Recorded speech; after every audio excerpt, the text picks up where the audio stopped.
오늘 읽은 이 느헤미야 13장 말씀을 가지고 은혜를 나눌 건데요.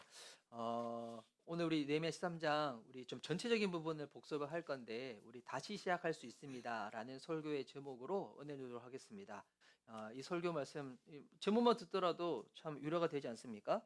다시 시작할 수 있습니다. 우리 좌우 계신 분들 진짜 믿음으로 한번 축복하면서 한번 세워주고자 하는 마음으로 이렇게 한번 고백하며 인사합시다.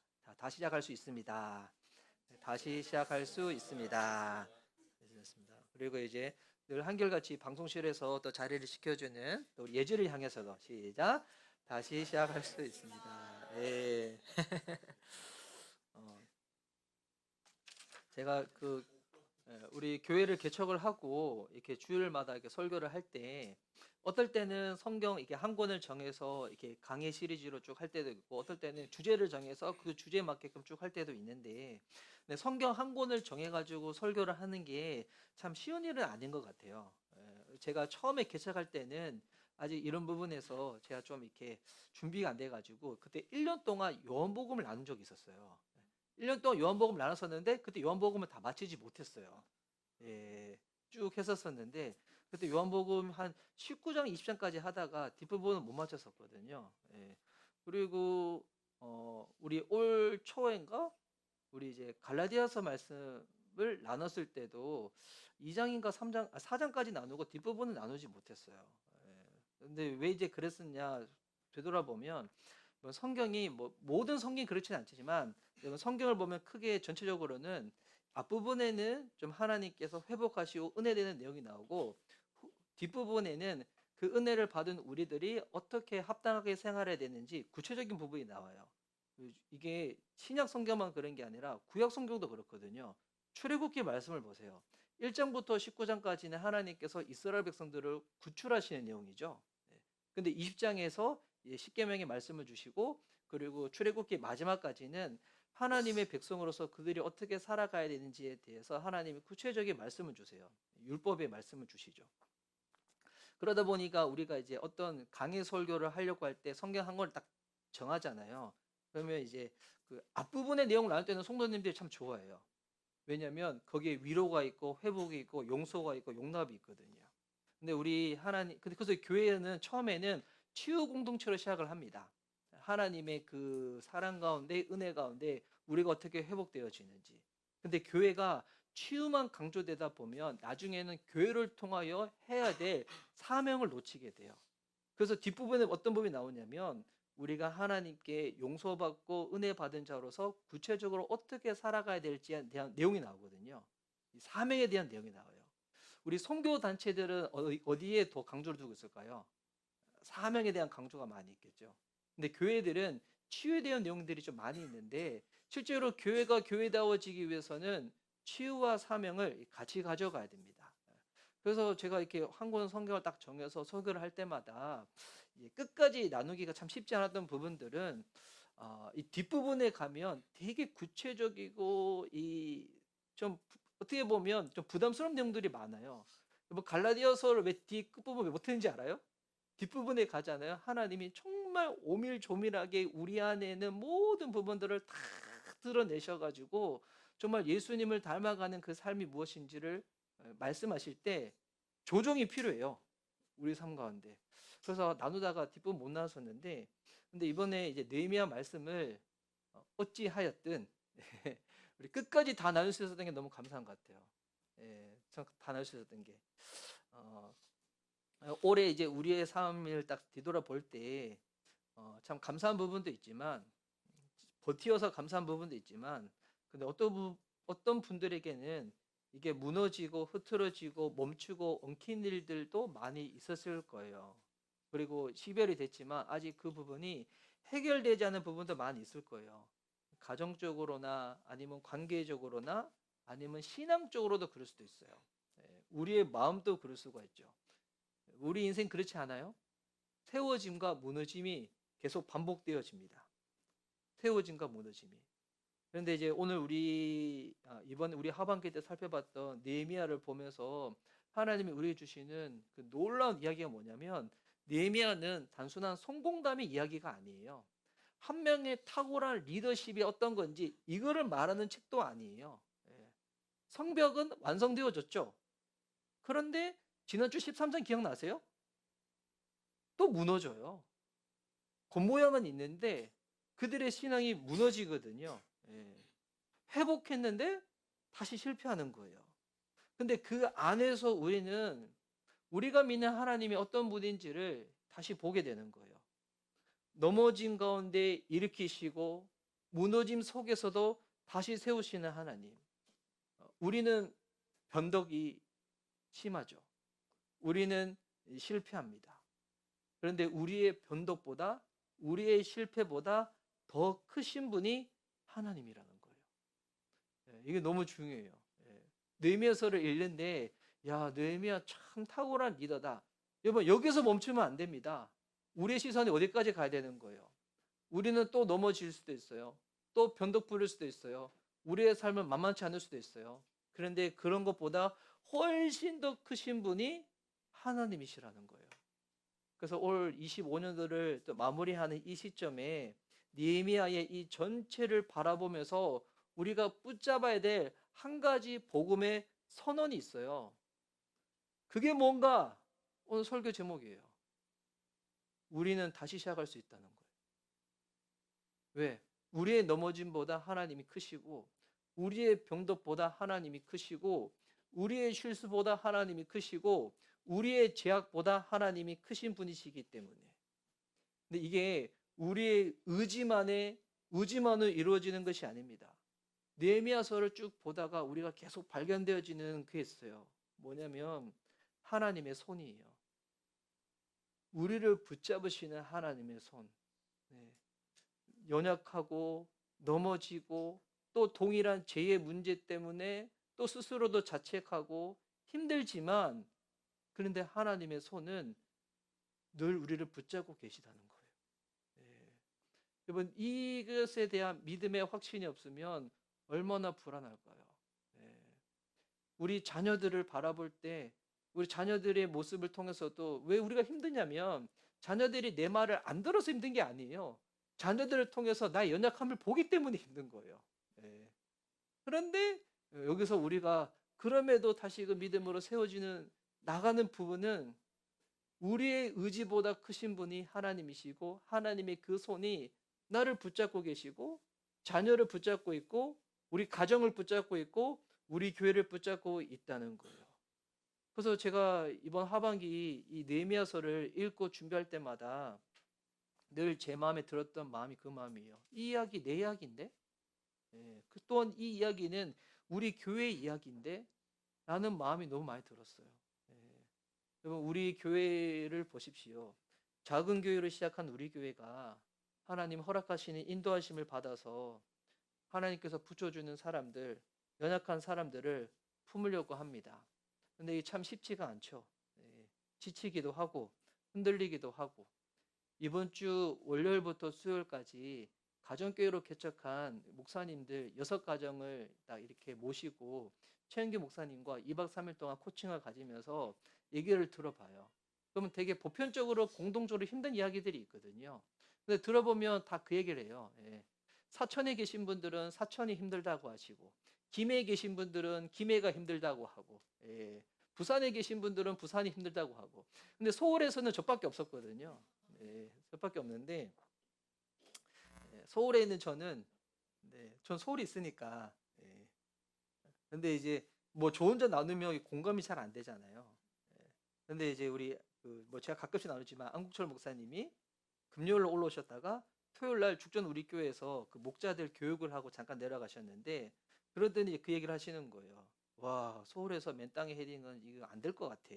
이거 이렇게 해서는 안 세워질 것 같아. 이러면서 목사님 진짜 그런 것 같죠? 그래서 제가 부탁드렸거든요.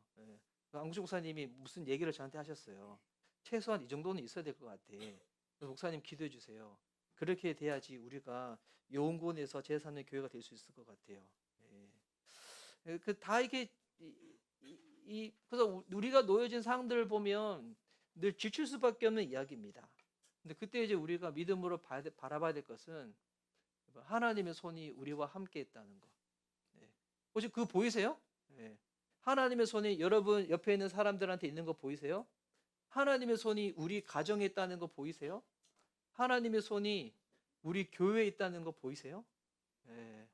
여러분 이거를 보는 눈이 없으면 하루를 어떻게 버팁니까? 내년 1년을 어떻게 버팁니까? 앞으로 우리 남아있는 인생을 어떻게 버틸 수가 있겠습니까?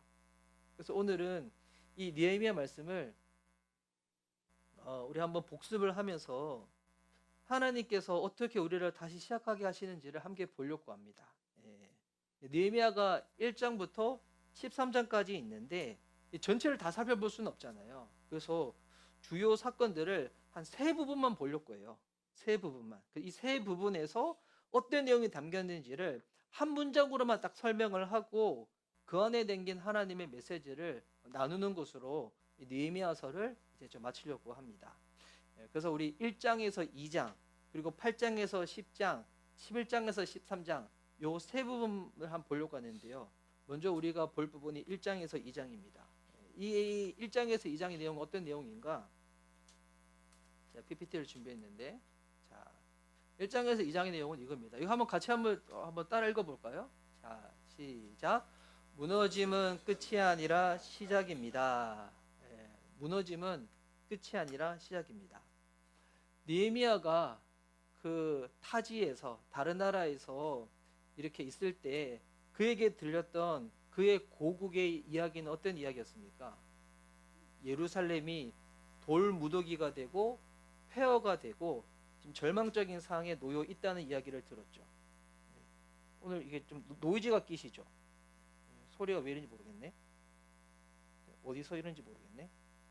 악기가 그런가? 이거 피아노가 그렇네. 피아노 아마 뒤에 잭이 그런 것 같아요. 자, 그 예루살렘은 성벽이 무너져 있고 성문은 불탔고 백성들은 부끄러움을 당한 상태였습니다. 이게 느헤미야 1장의 시작이었어요. 근데 이걸 보면서 우리의 삶이 그럴 수 있거든요. 우리의 가정, 그리고 지금 이 땅에 있는 대한민국의 교회들이 그럴 수 있습니다. 돌 무더기가 돼 있고 폐허가 되어 있고 절망적인 상황이 되어 있다는 거. 지금 한국 교회에 지금 세 가지 정말 약한 게 있어요. 그게 뭔지 아세요? 일단은 회심 전도가 없어요. 이거 진짜 큰 문제예요. 교회 요즘 성장하는 교회들이 있어요. 요즘 성장하는 교회들 특징들이 뭔지 알아요? 다 수평이동이에요. 그러니까 여기 있는 이 구슬을 여기로 옮기는 거예요. 우리는 그걸 부흥이라 얘기하죠. 근데 성경은 그거를 부흥이라 얘기한 적 없어요. 여러분 진짜 부흥은 영혼 구원을 통해서 일어나는 거예요.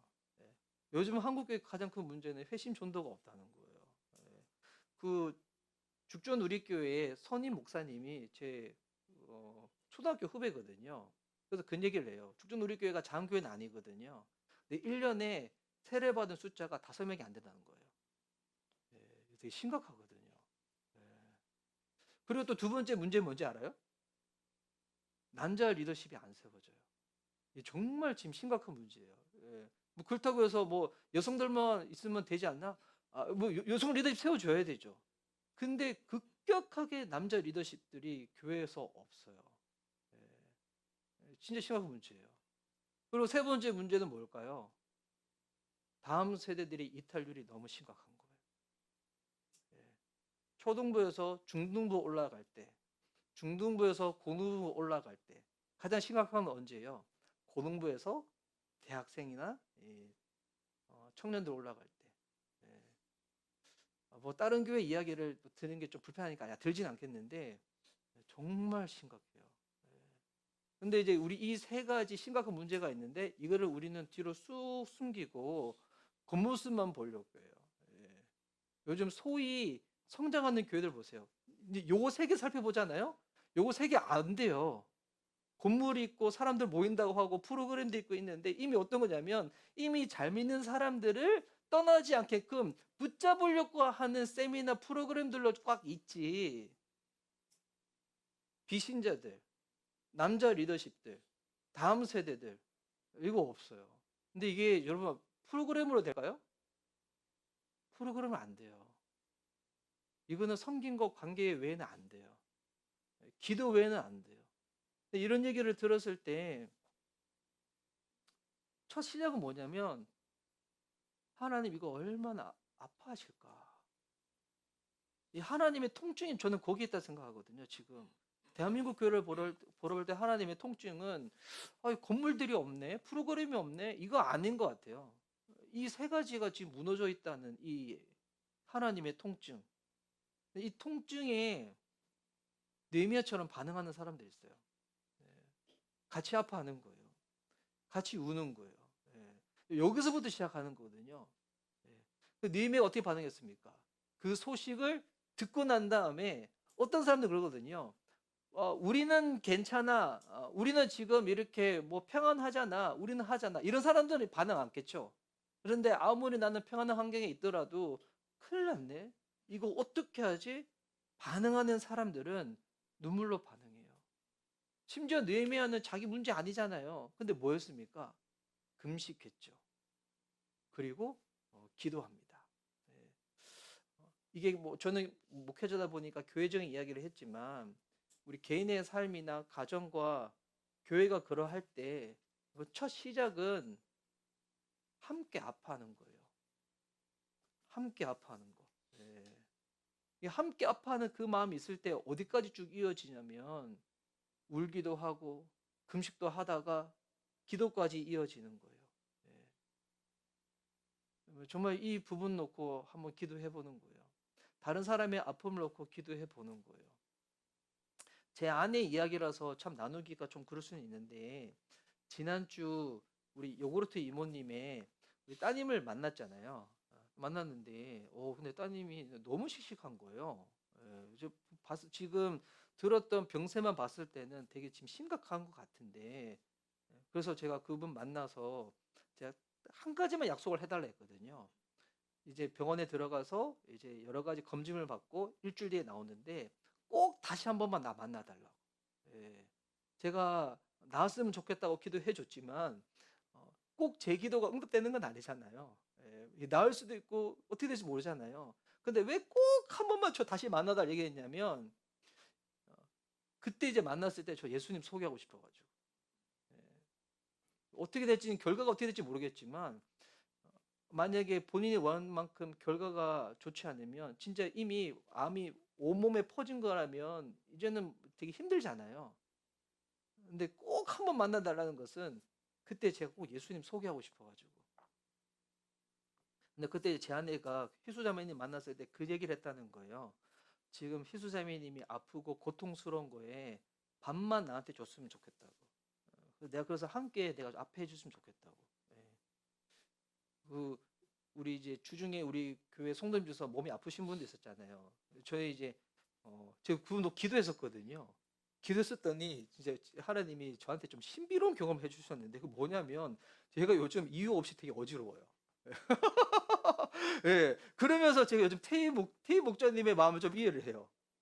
이게 진짜 이런 거구나. 제가 요번 일주일 처음에 감기 때문에 그런 줄 알았는데 감기 때문에 그런 건 아닌 것 같고 좀 이유 없이 되게 어지럽거든요. 와, 진짜 그러면 어떤 마음 들었냐면 예수님이 우리의 죄를 짊어지고 십자가에서 죽으셨잖아요. 이거 그냥 문자적인 이야기가 아니라 죄가 있으면 진짜 고통이 있거든요. 진짜 외로움이 있거든요. 진짜 아픔이 있거든요. 예수님은 이거를 진짜 십자가에서 다 경험하신 거예요. 예.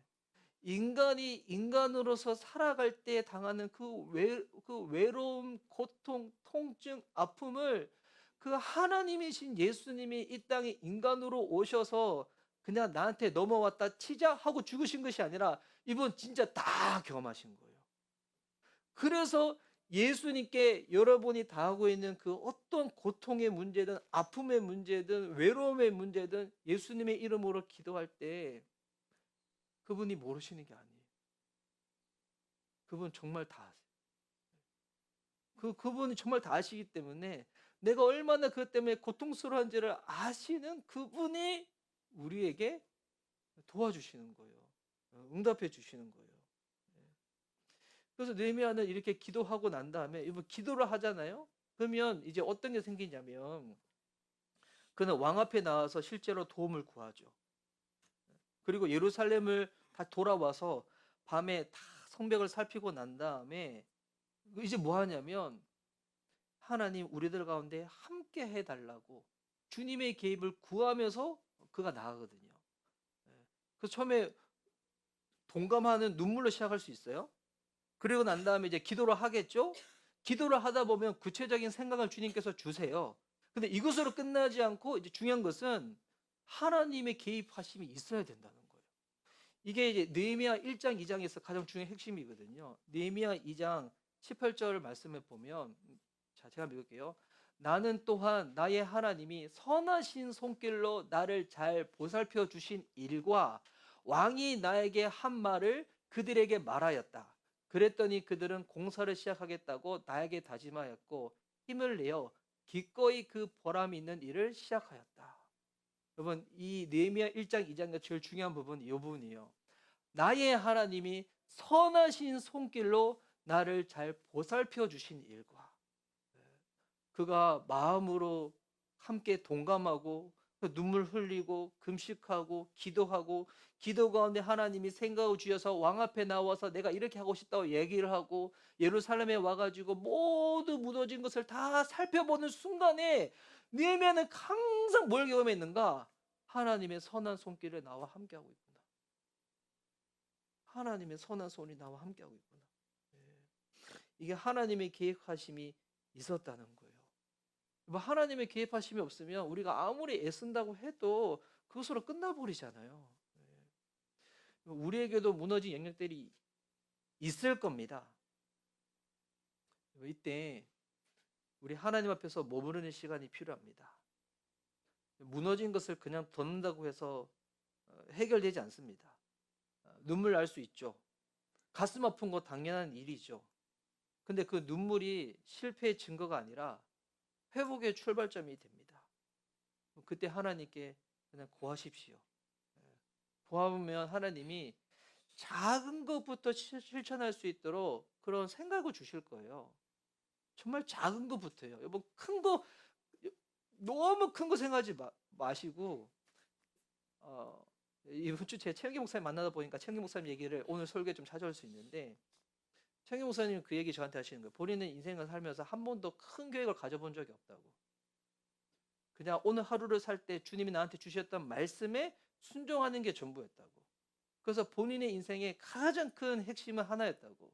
하나님 음성 듣는 거. 주님 말씀하시고 그 말씀하신 바대로 사는 거. 너무 큰 계획 세우면 큰 계획 앞에서 본인이 스스로 너무 부담스러워서 무너질 수 있다고. 그러지 말라고. 여러분 하나님도 우리를 그렇게 인도하실 것 같아요. 오늘 하루를 살아갈 때 내가 어떻게 살아가는가? 우리 일주일을 살아갈 때 어떻게 살아가는가? 진짜 작은 거 하나를 딱 정해보는 거예요. 기도하다 보면 하나님이 그 작은 거 하나를 딱 떠올려 주시거든요. 작은 거 하나를 내가 실천하지 않고 뭐 다른 걸 할 수는 없는 것 같아요. 이 작은 거 하나를 실천하다가 보면 그 다음 부분들을 하나씩 할 수 있도록 이 작은 게 하나가 내 삶이 될 수 있도록 딱 도와주시거든요. 제가 이제 태희 목자님이랑 우리 목요일 저녁마다 제가 책을 읽고 나눌 때마다 제가 항상 하나씩 말씀을 드려요. 이번 주 뭐 하나 실천해 볼까요? 뭐 하나 실천해 볼까요? 예. 하면 되게 이게 진짜 작은 거 하나인데 야 이거 쉬운 게 아니구나. 이거 어떻게 할 수 있을까? 근데 하다 보면 진짜 신기한 거는 이거를 할 수 있도록 하나님 먼저 도와주시는 걸 경험하게 돼요. 작은 거 하나. 그때 내가 과연 정말 이 작은 하나를 할 수 있을까라고 할 때 하나님이 우리를 도와주신 것을 경험할 수 있어요. 와, 이것부터 실천할 수 있도록 도와주시는구나.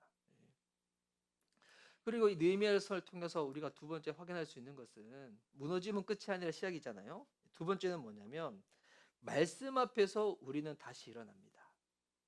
말씀 앞에서. 네. 이 느헤미야 8장에서 10장을 보면 이제 폐허가 정리가 되고 성벽은 딱 세워진 다음이에요. 이제 사람들의 마음이 다시 세워지거든요. 여러분 사람들의 마음이 다시 세워질 때 하나님이 이루시는 방법은 언제나 말씀 앞에서요. 너무 중요해요. 언제나 말씀 앞에서. 우리가 부분적으로는 좀 맛있는 거 먹고 또 여행도 가고 시험을 취할 수도 있어요. 저는 그게 필요 없다고 말씀하진 않습니다. 그 필요합니다. 그런 여가 시간이 필요하죠. 저도 이제 신년에 이번 여름에 제가 참 감사했던 거는 아들과 함께 그 일본을 다녔던 거였거든요. 근데 이제 루아가 요즘 일본 공부를 진짜 열심히 해요. 그래서 이제 루아가 일본 되게 가고 싶어 했다고 했더니 제가 아시는 목사님이 루아랑 일본 가라고 좀 용돈을 주셨어요. 예. 그래서 이제 이번 겨울방학에는 아내가 겨울방학이 없어서 이제 루아랑 좀 보낼 시간이 많을 것 같은데 뭐 이런 시간도 필요하잖아요. 자녀들과 같이 시간을 보내고. 그런데 뭐 이런 것들은 그냥 사이드죠.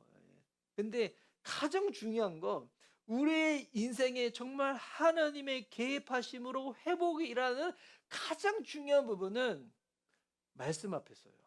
예. 말씀 앞에서. 이 8장과 9장과 10장을 보면 이스라엘 백성이 성문 앞에 모여가지고 뭐 기억나신지 모르겠어요. 학사 에스라가 율법을 낭독할 때 그들이 귀를 기울여 가지고 하나님 말씀을 듣거든요. 그리고 말씀의 현실을 비춰보니까 자신들의 영적인 상태가 다 드러나는 거예요. 네. 우리도 그렇지 않습니까? 삶이 흔들리고 관계가 뒤틀리고 신앙이 식어져 나갈 때 이거 어떻게 확인할 수가 있어요? 말씀을 통해서 확인할 수 있는 거예요. 말씀을 통해서 나의 영적인 상태가 내 마음이 어떤지가 딱 드러나는 거예요. 근데 그래서 말씀을 우리가 외면하면 우리의 문제를 확인할 수가 없어요. 동시에 말씀 앞에 쓰면 나의 상태가 확인되어지는 것으로 끝나지 않고 하나님이 중요한 것은 뭐냐면 그 다음에 우리가 어떻게 나가야 될지 그 길 또한 주님은 제시해 주세요. 말씀 앞에 쓰면. 그래서 이제 9장으로 넘어가면 이제 9장에서 느헤미야서 가장 깊은 회개의 장면이 나오거든요. 그들이 말씀 앞에 쓰니까 자신들의 죄의 문제가 다 이렇게 드러나는 거예요. 이거를 숨기지 않고 주님 앞에서 다 구합니다. 심지어 그들은 조상들의 실패까지도 다 하나님 앞에 구해요. 여기서 우리가 알 수 있는 거 회개는 감정적인 후회가 아니에요. 회개는 뭐냐면 내가 지금까지 지은 모든 죄들을 다 나열하는 게 회개가 아니에요. 이거 잘 인식하셔야 돼요. 회개는 내가 잘못하는 것을 다 구하는 것, 이게 아니에요. 내 모습 그대로 하나님 앞에 나가는 게 회개예요. 회개는 내가 그런 상태구나 인정하고 하나님 앞에 나가는 거예요. 복음이 그렇잖아요. 예수님은 괜찮은 사람을 세우지 않으셨어요. 어떤 사람을 세우셨습니까?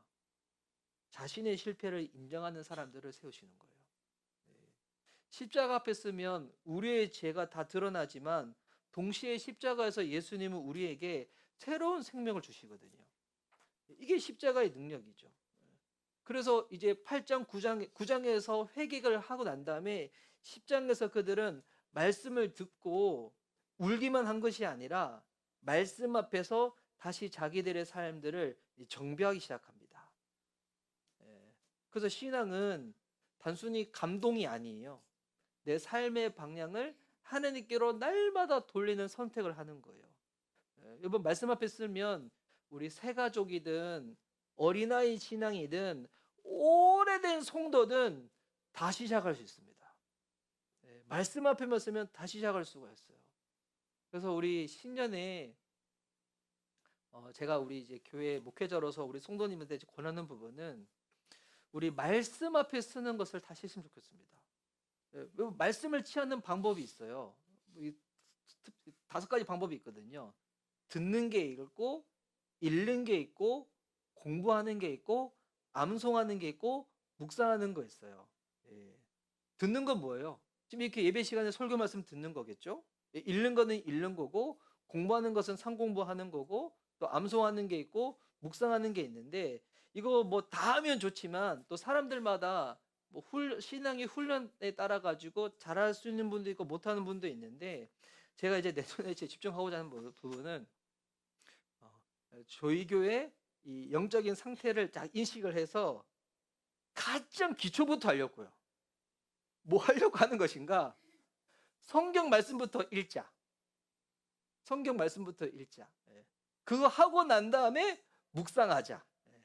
예. 그래서 제가 지금 새날 경건 책을 제가 이번 주에 이거 붙잡고 진짜 고민 많이 했거든요. 기도를 많이 했거든요. 나 이거 혼자서 이거 뭐 하고 있는 건가 생각하다가 근데 기도하다가 다시 주셨던 마음이 있는데, 새날 경건 요 큐티 책을 총해 가지고 우리 내년에는 다 성경 일독할 수 있도록 도와드려야 되겠다. 예, 다 성경 일독할 수 있도록. 그리고 번역, 우리는 새 번역 성경으로 하잖아요. 그래서 우리 초등학생부터 우리 장년에 이르기까지, 여러분 다 못할 수도 있어요. 사람들이 날마다 성경 읽으면 제일 좋지만 우리 분주하고 바쁠 때 못 읽을 수도 있잖아요. 여러분 그럴 때는 하루 빼먹어도 돼요. 중요한 거는 흐름을 놓치지 않는 거예요. 흐름을 놓치지 않는 거. 예. 그래서 성경을 내년에는 우리 일독을 할 수 있도록. 그리고 일독하는 거에서 나는 목사님 묵상까지 하고 싶어요. 보니까 묵상도 제가 욕심을 안 부리고 어떻게 묵상하려고 하냐면, 희망하시는 분에 한해 가지고 한 구절 묵상하려고요. 한 구절. 예. 하루에 한 구절만 묵상해라.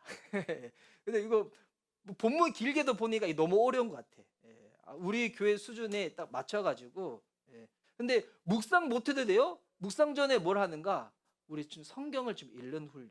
예. 근데 여러분 성경 읽기 여러분 너무 시간이 바쁘죠? 여러분 가만히 생각해 보세요. 쓸데없이 유튜브에 쇼츠 보고 그 인스타 릴스 보는 거, 그거 조금만 줄여도 성경 일독하는 게 하루에 3장만 읽으면 일독할 수 있거든요. 예. 3장 읽는 거 시간 몇 분 걸릴까요? 예. 빨리 읽으면 5분, 천천히 읽으면 10분이에요. 예. 근데 우리가 왜 성경 일독 못하는지 알아요? 하나님 앞에서 이 10분을 못 내놓는 거야.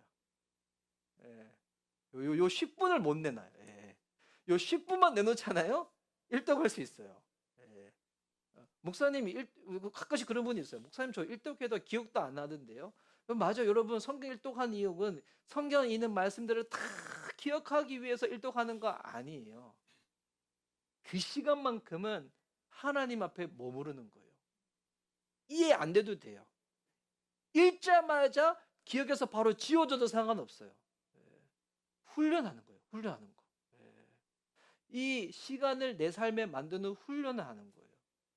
제가 이번에 청주 내려가는데 제 아내가 나태주 시인을 좋아해서 나태주 시인의 인터뷰 영상을 봤거든요.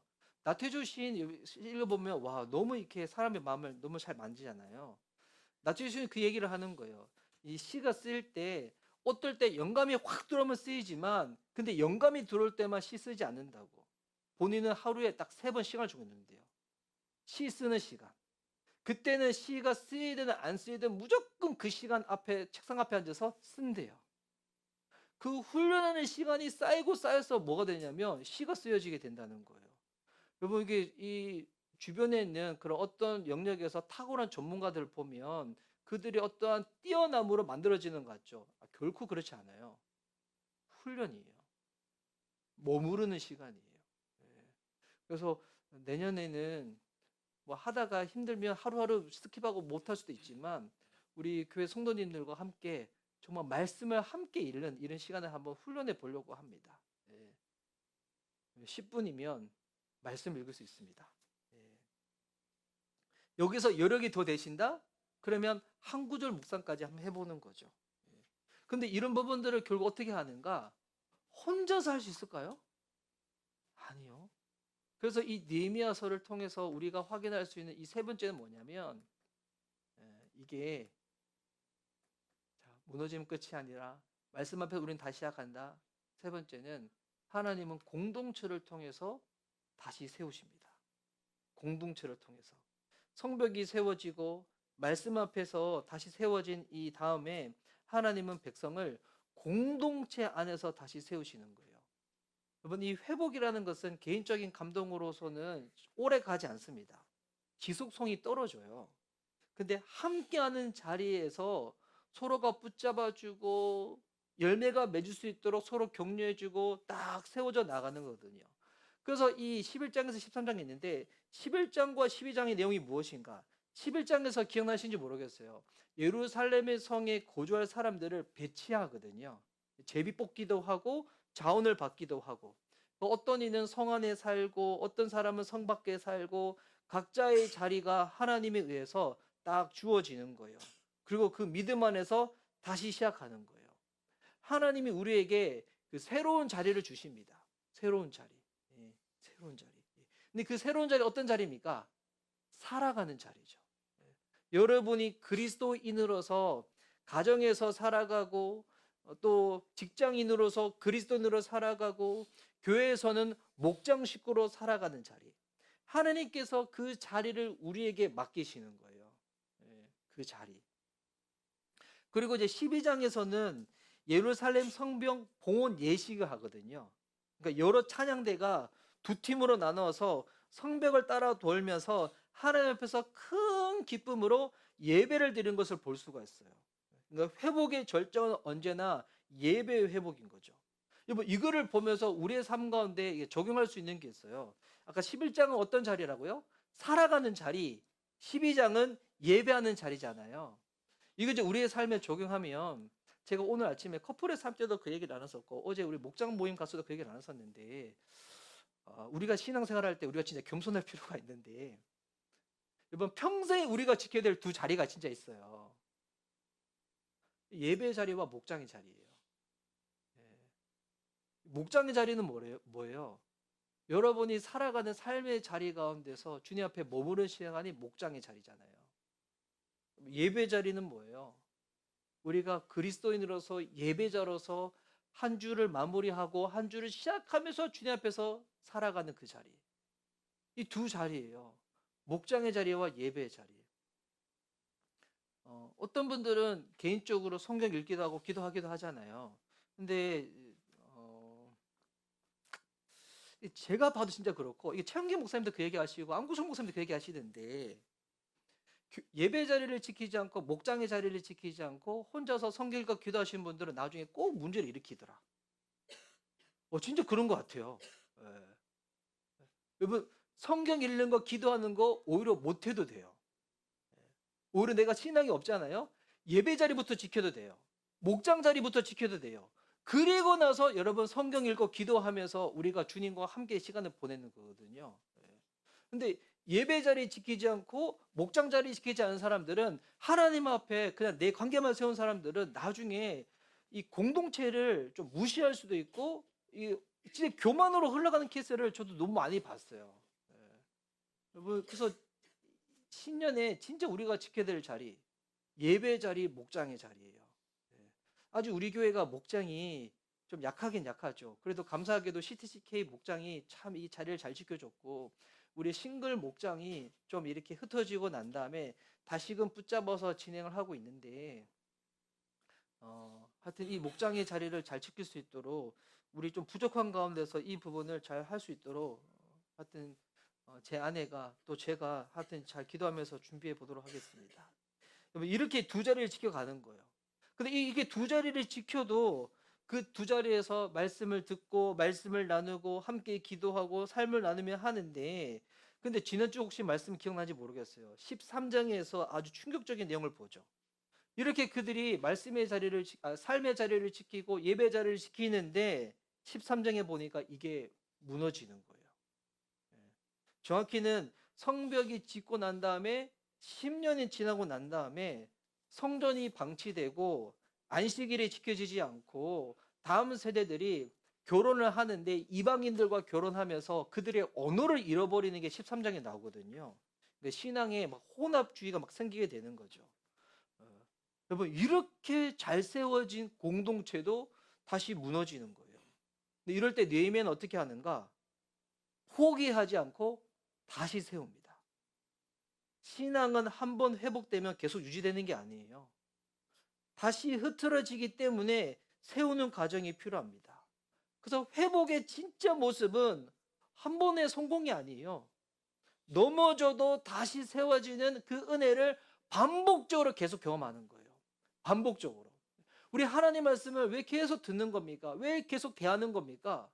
이 무너지는 자리 가운데서 다시금 세우시는 반복하시는 하나님의 은혜를 경험하기 위해서 여러분의 가정, 자녀, 목장, 직장 아니면 어떤 삶이 왜 나는 자꾸 반복해서 무너지는가? 여러분 이런 거 겪고 경험해서 스스로 되게 좀 이렇게 불만족스러우신 분들이 있잖아요. 근데 제가 그렇게 말씀드리고 싶어요. 그게 정상이에요. 예, 그게 정상이에요. 무너지는 게 정상이에요. 예. 우리 아직 천국 간 거 아니잖아요. 이 땅에서는 계속 무너져요. 예. 세워졌다 무너졌다 세워졌다 무너졌다. 느헤미야서에도 그랬어요. 중요한 건 뭐냐면 반복되는 무너짐 속에서도 하나님이 우리를 붙잡고 계시다는 거예요. 이게 느헤미야서의 여러분 결론입니다. 그래서 이런 느헤미야서 전체를 하면서 느헤미야서의 결론이 뭐냐면 하나님이 다시 시작하게 하신다는 거예요. 하나님이 다시 시작하게 하신다는 거. 그래서 느헤미야서 31절 장별로 이런 내용이 있고 31절 내용만 우리 다시 한번 읽겠습니다. 자, 31절 한 목소리로 한번 읽겠습니다. 시작. 또 사람들에게 때를 정하여 주어서 제단에서 쓸 장작과 처음 거둔 소산을 바치게 하였다. 나의 하나님 나를 기억하여 주시고 복을 내려 주십시오. 이번 느헤미야의 마지막 기도입니다. 하나님 나를 기억하여 주시고 복을 내려 주십시오. 주님께 은혜를 구하는 기도로 하면서 마칩니다. 하나님이 다시 시작하게 하신다. 이걸 좀 더 정확하게 표현하면 이거예요. 하나님만이 우리를 다시 시작하게 할 수 있습니다. 뭐 다른 거로 되지 않습니다. 하나님만이 나를 다시 시작하게 하게 하십니다. 그렇다면 내가 다시 시작해야 될 영역은 무엇인지를 확인해야 되겠죠. 내가 다시 시작해야 될 영역. 그 말인즉 내 삶 가운데 지금 무엇이 무너져 있는가 이거를 확인하는 거예요. 여러분 삶 가운데 지금 무엇이 무너져 계십니까? 기도 생활이 무너져 계십니까? 지금 예배 자리가 무너져 계십니까? 이번 예배가 무너졌다는 것은 이번 어떨 때는 예배 드릴 때 역동적이고 은혜를 받고 막 충만할 때도 있고 어떨 때는 그렇지 못할 때도 있잖아요. 뭐 말씀드리지만 이게 이상한 게 아니라 원래 그래요. 이 땅에서의 삶은. 그럼에도 불구하고 예배 자리를 지키는 그 지킴이죠. 예배가 무너졌다는 것은 이 지키지 못하고 있다는 거거든요. 자녀와의 관계가 무너졌습니까? 하나님께서 내게 말씀하신 내가 헌신해야 될 영역이 있는데 그 자리가 무너졌습니까? 아니면 어떻게 보면 가장 무너진 영역이 이런 영역일 수도 있어요. 하나님 앞에 솔직하게 나가지 못하는 거예요. 하나님 앞에 솔직하게 나가지 못하는 거. 예. 최영기 목사님 그런 얘기 하셨는데 최영기 목사님 목회하시는 동안에 스트레스가 없었대요. 우와, 어떻게 그럴 수 있는가? 근데 그 얘기를 하시는 거예요. 그렇다고 해서 내 사역이 이게 쉬운 건 아니었다고. 그런데 본인은 그 모든 이 스트레스가 받는 환경이 있을 때마다 하루를 시작할 때 하나님 앞에서 기도하며 시작했다고. 그때 주님 앞에서 다 아랬다고. 어떨 때는 이게 정리가 안 될 때가 있잖아요. 그때 뭐 했냐면 다 글로 쓰셨대요. 예. 글로 쓰면서 소원한 것들, 뭐 원망스러운 것들, 아쉬운 것들을 다 글로 쓰다 보니까 이게 생각만 하다 보면 정리가 안 된대요. 근데 글로 쓰다 보면 정리가 된대요. 그렇게 하나님 앞에 다 구했다고. 예. 와, 듣는데 진짜 너무 이렇게 제가 와, 이건 너무 도움이 된다 생각이 들었어요. 맞아. 어떤 부분에서는 기도만 해서 머리만 맴도는 것이 있을 때는 나도 글로 한번 써봐야 되겠다. 그리고 글로 쓰면서 하나님과 대화했대요. 그리고 쭉 하다 보니까 하나님의 답을 알려주시고 결과적으로는 결국 이 부분이었구나 또 하셨는데 우리가 어떻게 보면 무너진 영역에 보면 결국 지금 하나님 앞에 내가 솔직한 마음으로 나아가는 그 시간이 없어서 그런 건 아닌가. 왜냐면 너무 바쁘잖아요. 너무 분주하고 가장 중요한 일을 급한 일 때문에 너무 양보하고 미루고 있는 우리의 모습들.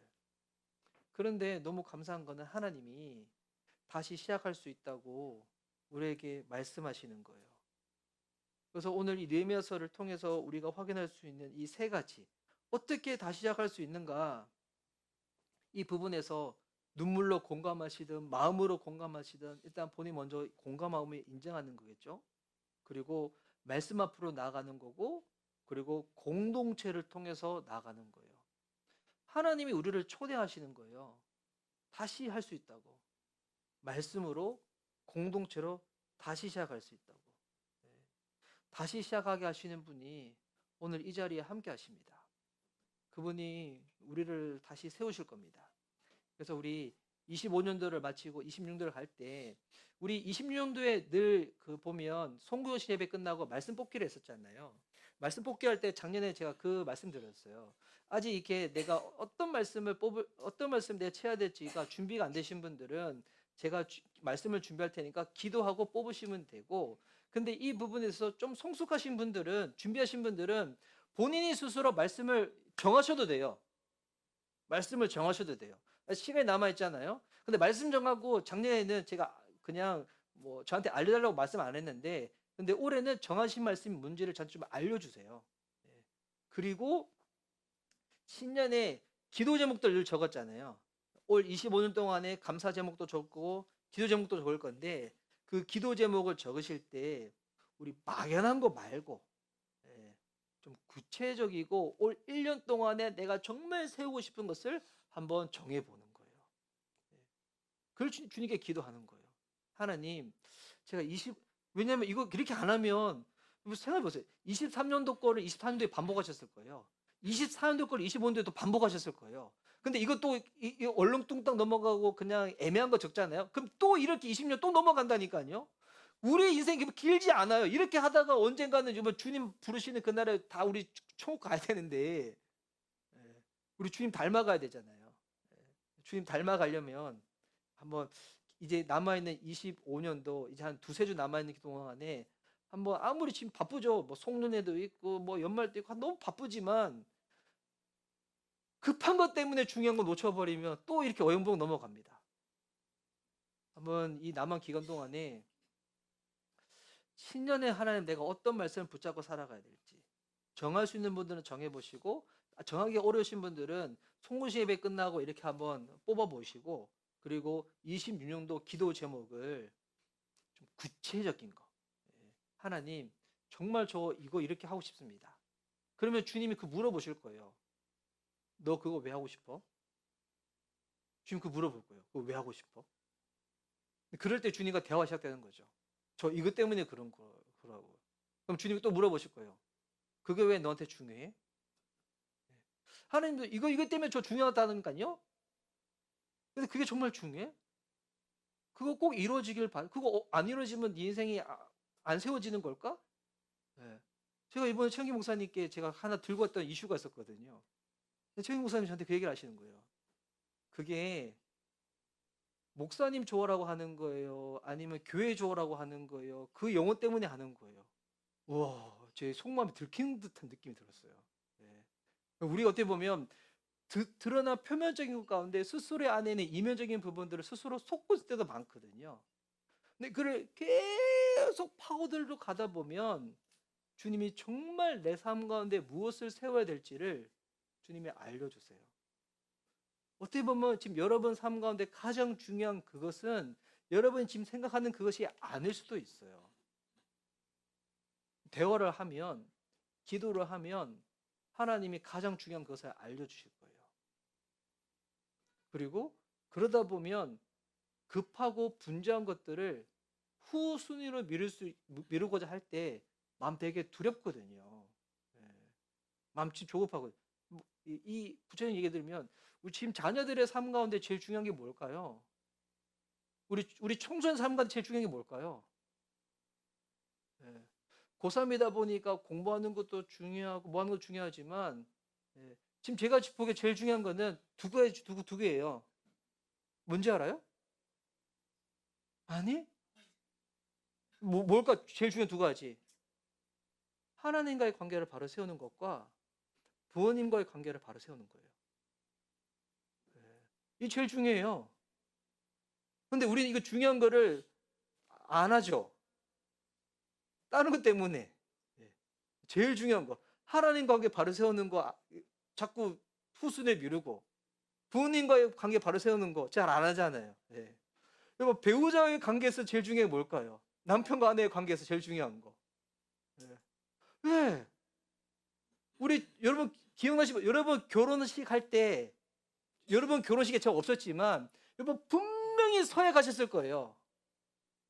이 사람이 미울 때나 예쁠 때나 그렇지 않을 때에도 내가 사랑하기로 여러분 다 했었을 거예요. 예. 근데 그거 누구 앞에서 헌신한 거예요? 약속한 거예요. 하나님 앞에서. 근데 왜 지금 배우자를 그렇게 못 대하는지 알아요? 하나님과의 관계가 약해져 버리기 때문에. 예. 하나님 관계 바로 세우잖아요. 배우자를 향한 마음이 달라져요. 이거 제일 중요한 거예요. 근데 우리는 제일 중요한 거를 언제 깨닫냐면 그 사람을 잃어버리고 난 다음에. 예. 그 사람과 멀어지고 난 다음에. 예. 근데 이 부분들을 우리가 한꺼번에 다 할 수는 없지만 이거를 회복하기 위해서 주님이 주시는 그 마음에서 26년도 하나님 이거를 한번 세워보겠습니다 라고 한번 정해보는 거예요. 말씀 앞에서 공동체 앞에서 서로가 서로를 세워주면서. 그래서 우리 하나님 앞에서 우리를 다시 시작하게 하시는 그 은혜 가운데 올 한 해를 정리하고 신년을 준비하며 나아가는 우리 사랑하는 미션 리바이벌교회 우리 모든 지체들 될 수 있기를 예수님의 이름으로 축복합니다. 아멘. 우리 함께 우리 찬양하면서 우리 이 마음을 주님 앞에 한번 올려봅시다.